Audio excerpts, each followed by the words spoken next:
कहते हैं कि मरने वाला इंसान कभी झूठ नहीं बोलता, क्योंकि उसे पता है कि वह अब कुछ ही देर में मरने वाला है, और खासकर जब उसका बयान मजिस्ट्रेट के सामने हो रहा हो।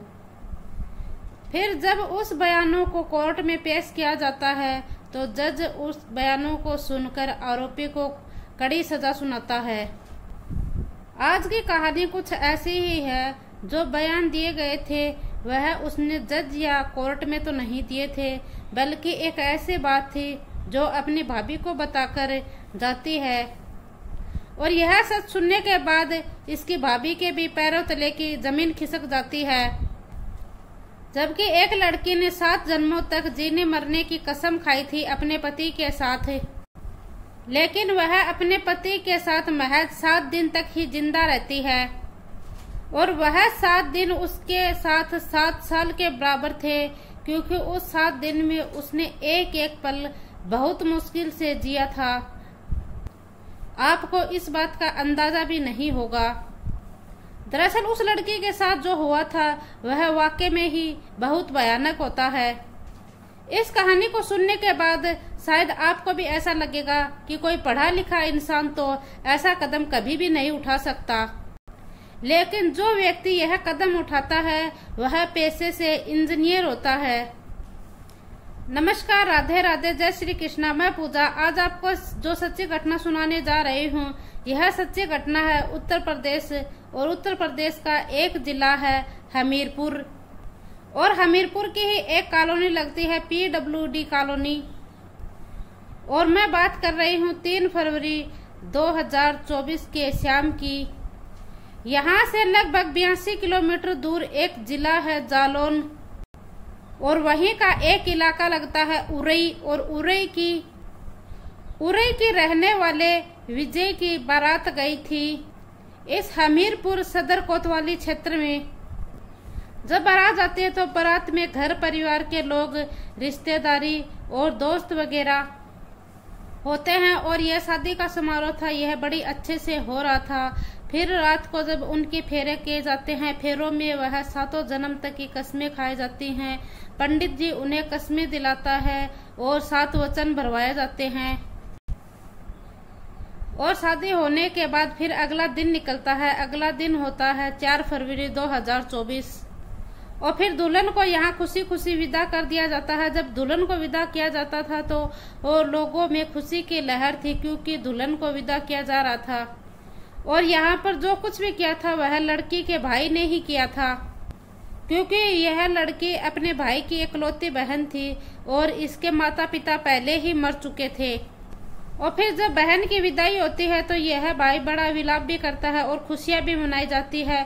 विलाप तो इसलिए करता है क्योंकि घर से बहन की विदाई हो रही थी, और वह लड़की यहाँ से विदा होती है, और विदा होने के बाद वह अपने ससुराल चली जाती है। और ससुराल जाने के बाद यहाँ पर कुछ रस्मी रिवाजें निभाई जाती हैं, और रस्मी रिवाजें के बाद उस लड़की की जो पहली सुहाग रात होती है, उस लड़की को नहीं पता था कि उसकी पहली सुहाग रात ही इतनी भयानक हो जाएगी। इस लड़की को इसके बारे में कुछ भी अंदाजा नहीं था, और बताया जाता है कि जो दूल्हा था वह सॉफ्टवेयर इंजीनियर होता है, और उसकी उम्र भी लगभग 35 साल के आसपास बताई जाती है। और वह दूल्हा अपने दोस्तों से कुछ मशवरा लेता है, और शायद यह मशवरा उसे नहीं लेना था अपने दोस्तों से। उसे अपने आप पर विश्वास नहीं था, इसीलिए वह अपने दोस्तों से मशवरा लेता है, और वह अपने दोस्तों से बातचीत करता है। दोस्तों से बातचीत करने के बाद वह सीधा अपनी बीबी के पास चला जाता है, और वहां जाकर वह कमरे में कुछ खा लेता है, और खा लेता है यह तो किसी को पता नहीं चलता, लेकिन अंदाजा लगाया जाता है कि उसने शक्तिवर्धक गोलियां खाई थी, और वह गोलियां खा लेता है। और गोलियां खाने के बाद वह अपनी पत्नी के पास जाता है, और अपनी पत्नी के पास जाने के बाद और अपनी बीवी के पास जाने के बाद वह कुछ ऐसा कृत्य करता है जिससे कि वह पूरी रात अपनी बीवी को वह अपनी बीवी के साथ इतना गंदा और इतना घिनौना करता है कि जैसे कि कोई हवस का पुजारी हो और वह किसी लड़की का बलात्कार कर रहा हो, और वह पूरी रात अपनी बीवी के साथ प्राकृतिक और अप्राकृतिक यौन संबंध बनाता है। फिर जब इसकी पत्नी ने इसके साथ इसे कहा कि तुम यह सब क्या कर रहे हो, उसने उसको रोकने की कोशिश की, उससे डांटने की कोशिश की, तो यह भी बताया जा रहा है कि इसने अपनी पत्नी को सुहाग रात के पहली ही रात को इसने अपनी पत्नी की भी जोरों से पिटाई की, और जब तक उसकी हवस पूरी नहीं हुई थी उसने तब तक अपनी पत्नी के साथ गंदा और घिनौना कृत्य करता रहा। और इसकी पत्नी का नाम दरअसल आरती ओमेरे होता है, और इसकी पत्नी ने इसके ससुराल में कुछ कहा नहीं क्योंकि शादी की पहली रात थी, इसीलिए वह ज्यादा विरुद्ध भी नहीं किया और अपने ससुराल में भी किसी को कुछ नहीं कहा, और वह अपने ससुराल में किसी को कुछ भी नहीं कहती। अगर कहती तो वह कहती कि शादी के पहली रात ही थी जो तुमने सबको बताना शुरू कर दिया। यह तो सब प्रतिक्रियाएं होती ही हैं। फिर अगला दिन निकलता है। अगला दिन निकलने के बाद उसे उल्टियां होने लगती हैं और वह समझ नहीं पाती है कि उसे क्या हो रहा है। उसे उल्टियां पर उल्टियां होने लगती हैं। फिर उसको डॉक्टर के पास से बुलाकर उसे डॉक्टर से कोई नॉर्मल दवाई दिवा दी जाती है और वह दवाई ले लेती है। उसके बाद वह अगली रात आती है और अगली रात में भी उसके साथ ठीक वैसा ही कृत्य होता है जैसे कि पहली रात में हुआ था, और इस बार भी इसके पति ने वही शक्तिवर्धक गोलियों का उपयोग किया और इसके साथ वही शारीरिक संबंध बनाए गए, और इसने इस बार भी विरोध किया था लेकिन इसका विरोध चला नहीं। इसने प्राकृतिक और अप्राकृतिक और घिनौने संबंध उसके साथ बनाए और उसको बहुत बुरी तरह से प्रताड़ित किया गया और उसको बहुत बुरी तरह से नोचा भी गया।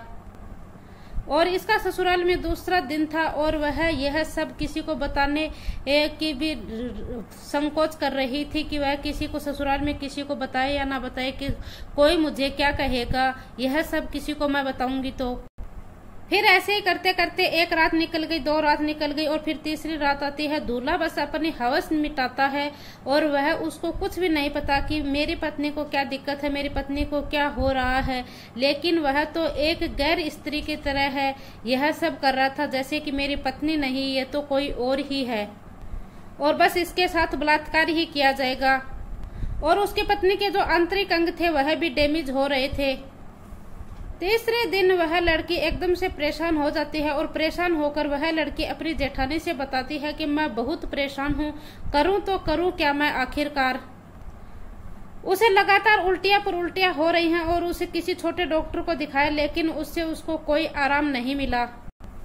फिर उसकी जेठानी ने उसके मायको वालों को यह सूचना दी कि तुम्हारी बहन की तबीयत है वह बिगड़ रही है, तुम चाहो तो आ जाओ और इसको कहीं अच्छे डॉक्टर के पास दिखा लो। फिर लड़की वाले भी सोचते हैं कि अभी 1-2 दिन तो शादी को हुए हैं, अभी तो गई है, अभी पता नहीं क्या हो गया। वह 1-2 दिन सोचने में लग जाते हैं। फिर आखिरकार वह 7 फरवरी को लड़की का भाई आता है और उसका भाई जाता है। उसका भाई जाकर वहां पर देखता है कि वाकई में ही लड़की की तबीयत बहुत ज्यादा खराब है। लड़का उसे देखकर ही वहां से परेशान था और वहां से वह अपनी बहन को लेता है और ले जाने के बाद वह कानपुर के ही एक प्राइवेट नर्सिंग हॉस्पिटल में उसे भर्ती करवा देता है। जब उस बहन का वहां एडमिट करवाने के बाद इलाज चल रहा था तो उसकी भाभी उससे पूछ बैठती है कि बेटा आखिरकार तुम्हारे साथ हुआ क्या था।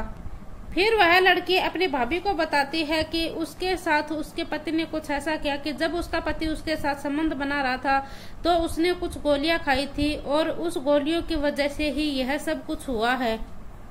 प्राकृतिक अप्राकृतिक सभी तरीकों से उसने संबंध बनाए थे जैसे कि उसने बलात्कार कर रहा हो किसी का। फिर डॉक्टरों ने इस लड़के का 8 फरवरी 2024 को इलाज तो शुरू कर दिया था लेकिन दिन प्रतिदिन इस लड़की की तबीयत खराब होती जा रही थी। आखिरकार वह लड़की समझ ही नहीं पा रही थी, उसकी भाभी भी समझ नहीं पा रही थी कि आखिरकार इसके साथ हो क्या रहा है, और लेकिन वह डॉक्टर थे वह भी नहीं समझ पा रहे थे कि आखिरकार इस लड़की को हो क्या रहा है। और उसके साथ एक लेडी डॉक्टरनी भी रहती है, वह भी उसे जानने की कोशिश करती है कि उसके साथ आखिरकार हुआ क्या। फिर 10 फरवरी 2024 को दोपहर लगभग 3:30 ने इस लड़के ने हमेशा के लिए दम तोड़ दिया। फिर वह लड़की मरती है तो उसके घर में रो रो कर सभी का बुरा हाल हो जाता है। फिर सोशल मीडिया वालों ने यह डॉक्टर से पूछना शुरू किया कि आखिरकार इस लड़की को हुआ क्या था शादी के बाद, जिससे कि इस लड़की की अचानक से मौत हो गई। लेकिन डॉक्टरनी की सिफारिश पर डॉक्टरनी ने कहा, अगर तुम मेरा नाम गुपचुप रखो तो मैं तुम्हें यह सब बताती हूँ। और वह मीडिया वाले उसकी बात मान जाते हैं। वह डॉक्टरनी कहती है कि इस लड़की के साथ कुछ ऐसा हुआ है कि बहुत से लोगों ने इसके साथ सामूहिक बलात्कार किया हो और इसके आंतरिक अंग है वह पूरी तरह से डैमेज हो चुके थे। फिर इस लड़के का पोस्टमार्टम भी करवाया जाता है और पोस्टमार्टम के बाद इसके घर वाले, परिवार वाले, गांव वालों का रो रो कर बुरा हाल हो जाता है। और फिर भाभी के सामने एक मीडिया कर्मी ने एक कैमरा लगाया कि आखिरकार बात क्या है। फिर वह भाभी मीडिया वालों को बताती है कि उसके पति ने कुछ शक्तिवर्धक गोलियां खाकर उसके साथ शारीरिक संबंध बनाए थे, जिससे इसकी हालत बिगड़ती चली गई। क्या पता उसने उसका वक्त पर इलाज करवा दिया हो तो वह बच सकती थी। और लोग ये कहते हैं कि वाकई में यह लड़की अभागी थी। पहले तो इसके माँ बाप मर चुके थे, फिर इसके भाई ने बड़ी ही धूमधाम से इसकी शादी की। बड़े ही नाज और बड़े ही प्यार से इसके भाई ने पालकर इसकी शादी की और जिसके साथ यह 7 जन्मों तक 7 वचनों में बंधी थी, उसके साथ भी यह 7 दिन तक का ही साथ निभा पाई थी। फिर यह सब बात मीडिया में फैल जाती है और मीडिया वालों में यह कहा जाता है कि आखिरकार ऐसे कौन से हैवान दोस्त थे जिन्होंने यह सब अपने दोस्त को राय दी कि वह शक्तिवर्धक गोली खाकर अपनी पत्नी के साथ संबंध बनाए। और आखिरकार वह पढ़ा लिखा इंसान था और एक इंजीनियर था, फिर भी वह ऐसा कैसे कदम उठा सकता था। अगर उसे कोई दिक्कत थी, कोई गड़बड़ थी तो वह डॉक्टर से सलाह मशुरा कर सकता था। ऐसे उद्दंडित दोस्तों के पास जाने की उसकी क्या जरूरत थी। लेकिन वह मीडिया में यह भी बताया जा रहा है कि कहा जाता है कि उसकी दुल्हन पहले से ही बीमार थी और बीमार लड़की के साथ उसकी शादी कर दी। और उनका कहना है कि उसके ऊपर बेफिजूल के इल्जाम लग रहे हैं, वह लड़की तो पहले से ही बीमार थी। आखिरकार इसमें कौन झूठ है कौन सच है, यह तो लड़की के भाई ने एसपी को दरखास्त दी है।